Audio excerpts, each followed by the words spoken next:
Hola, mi nombre es Fabiola Rueda Injo, soy especialista legal de SUNAFIL y te doy la más cordial bienvenida al curso virtual La Inspección Laboral en el sector construcción. Acompáñanos. En esta primera sesión vamos a conversar acerca de las nociones generales del régimen laboral de construcción civil. Para conversar acerca de este régimen especial, primero es necesario aprender a reconocer cuándo se aplica un régimen especial a una actividad en particular.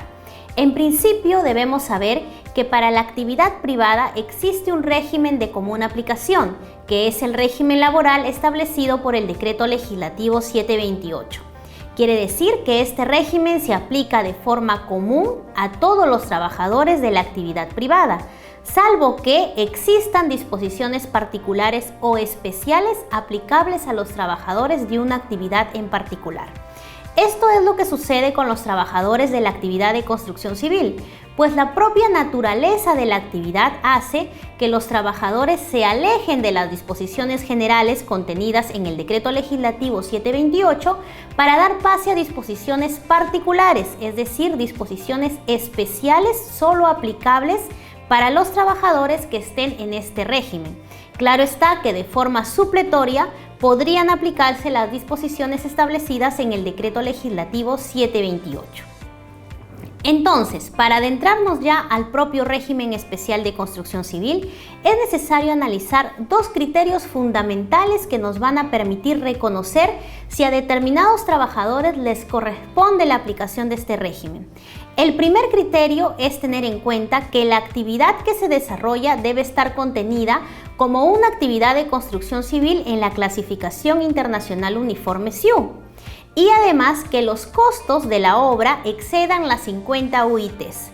Entonces, si una actividad se encuentra dentro de la lista de actividades de construcción civil en el SIU y además sus costos exceden las 50 UITs, entonces a los trabajadores que laboren en esta obra se les deberá reconocer el régimen especial de construcción civil y todos los beneficios que este régimen señale. Existen determinadas características también que son particulares de este régimen.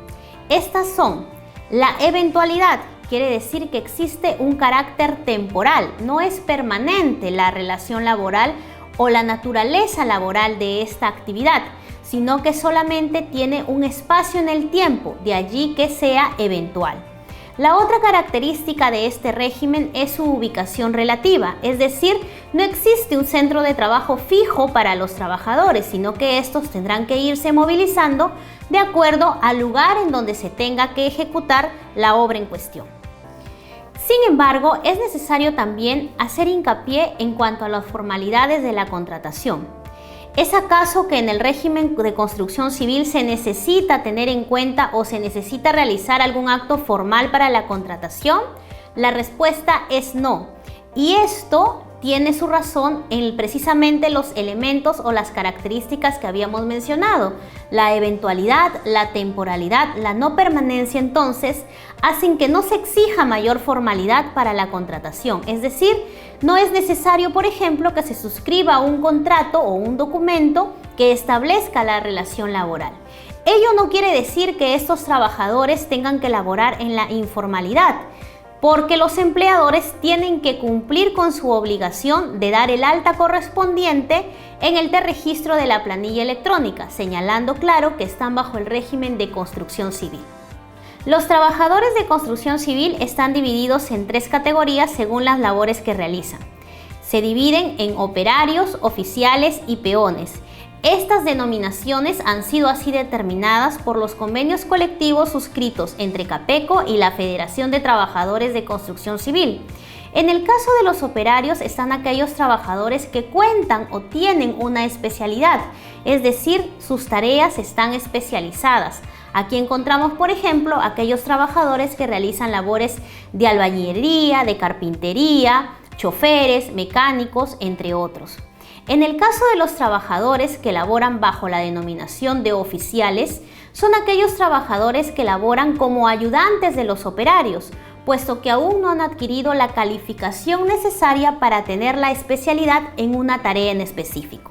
Y finalmente, los peones son aquellos que desarrollan actividades indistintas, es decir, desarrollan tareas como ayudantes, sea de los operarios o sea de los oficiales, pero que no cuentan con ninguna especialización. Otro punto importante respecto de este régimen a tener en cuenta es el referido a la jornada de trabajo. Todo trabajador, indistintamente del régimen al que pertenezca, tiene derecho a que se le reconozca la jornada ordinaria máxima de trabajo, que en nuestro país es de 8 horas diarias o 48 horas semanales. Este derecho no es ajeno a los trabajadores de construcción civil, puesto que a ellos también les corresponde el reconocimiento de la jornada ordinaria máxima de trabajo.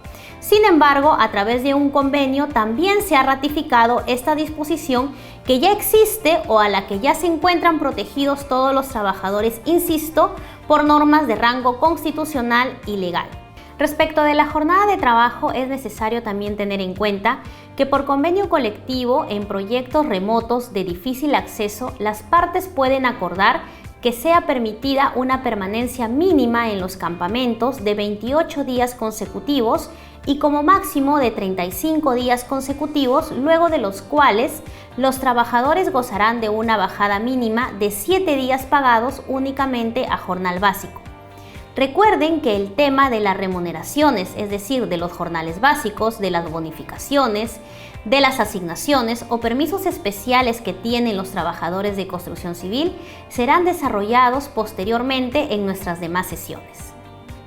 Finalmente, es necesario resaltar la importancia o el rol que cumplen las municipalidades en la aplicación del régimen de construcción civil. Y para ello es necesario referirnos a aquellas obras que realizan las municipalidades, sea por ejecución directa o por ejecución indirecta.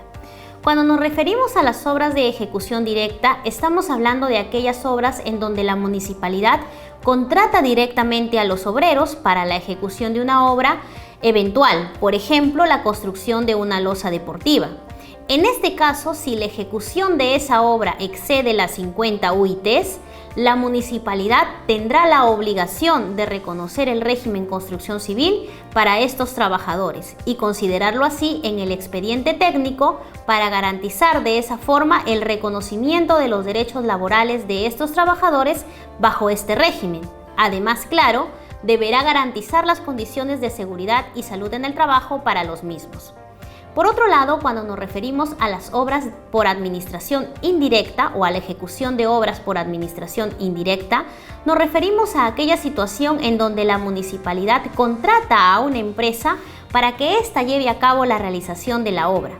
Sin embargo, eso no exime de su responsabilidad a la municipalidad para convertirse en garante de la vida y seguridad de esos trabajadores y además verificar oportuna y periódicamente que los trabajadores que hayan sido contratados por esta empresa para la ejecución de la obra se cumplan los derechos laborales y se les reconozca el régimen laboral de construcción civil si es que la obra excede de las 50 UITs. Entonces, hacemos un llamado a las municipalidades para que puedan cumplir esta obligación. Espero que esta sesión haya sido de provecho para ustedes. Gracias por su tiempo y los invito a continuar en este curso de la inspección laboral en el sector construcción. Bicentenario del Perú 2024. Siempre con el pueblo. Gobierno del Perú.